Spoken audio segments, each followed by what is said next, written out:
My name is Elijah Cole. This is FTT 122, week 7. And first I will be demonstrating on how to take apart or separate the projectile from the case using the tools that are or is given to us by our teacher. So this is the tool that we will be using. I'm going to demonstrate how you use it. You take your dummy round and the case holder that it will go into. You put it in here, twist this down, lock it down pretty decently tight, and you give it a few whacks. Bing, bing, bow, bang. After those few whacks, we end up with this. We end up with our projectile and our case. So we have our 9mm projectile, and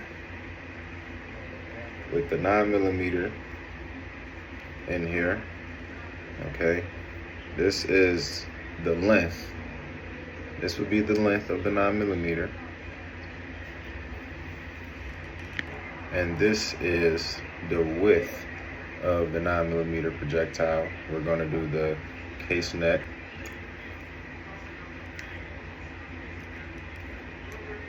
Now with the 9mm case, we are going to do the width of it.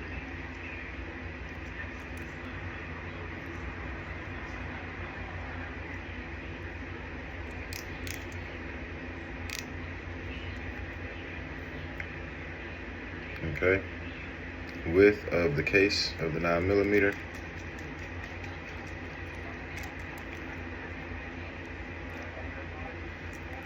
And then we are going to do the length of the case of the 9mm.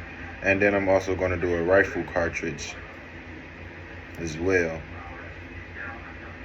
Now doing the length of the 9mm case, roughly, I got it on there. It's not in super tight. I didn't put an indentation into the case. I just got it snug to where it stayed there on its own, nothing tight. Now, with the 5.56, I couldn't get this projectile out. It's close, but I didn't want to irritate my family with that sound. So we're going to do the neck of the 5.56.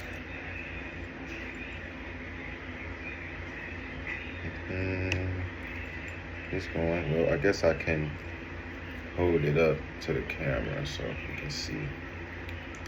All right, now going for the neck.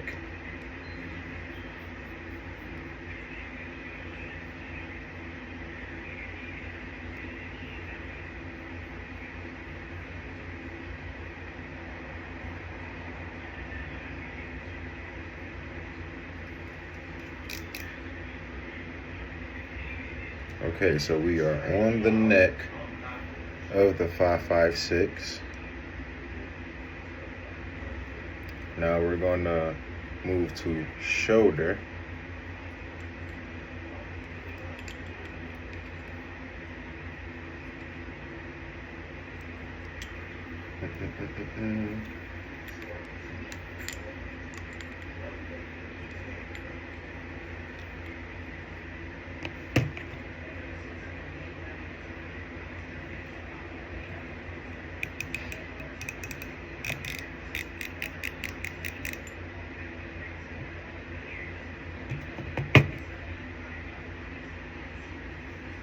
Okay, so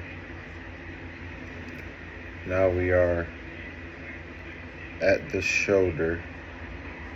Okay, we're actually just below the shoulder, but because this is a 5.56, because this is a 5.56 and not a 2.23, it's more narrow up here and wider down here. So we're gonna see the difference when we switch.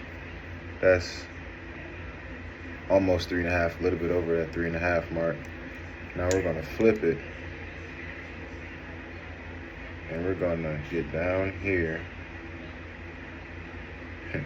And as you can see, we was at the 3.5 mark at the shoulder, or the top of the case here, closer up here by this piece.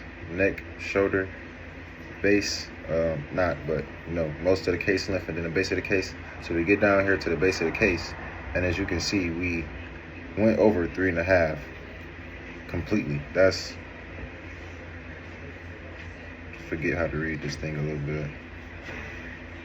Now there are a few things that I did forget to measure on the 5.56. I did forget to measure the actual the very end of the cartridge, the very base of the cartridge where the extractor hooks around the hook. I forgot to measure that part. I also tried to get the projectile separated from the casing again, and that roll crimp on that 5.56 is extremely hard. So we're gonna try a different round. Okay, so I was able to get the 7mm out, still wasn't able to get the 5.56 out, so that's that. However, all of these dummy cartridges, they are missing the anvil and the primer, or depending on however these set up, they all in one. So they missing a primer and they missing a charge. They missing gunpowder.